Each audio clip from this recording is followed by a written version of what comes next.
Okay, 2020 Mack Anthem, 12 fronts, 40 rears, 425 Mack M7 engine with a 12-speed M-Drive transmission. This truck has full lockers on it. It does have adaptive cruise control, full disc brakes the whole way around the truck.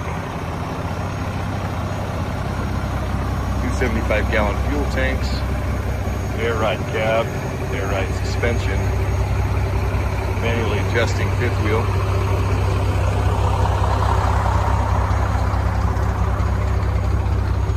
Does take depth fluid, LED lights.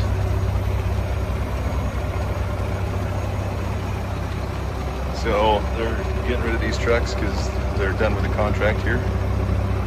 Nothing wrong with them. You should be able to jump in these trucks and drive away from what I can see.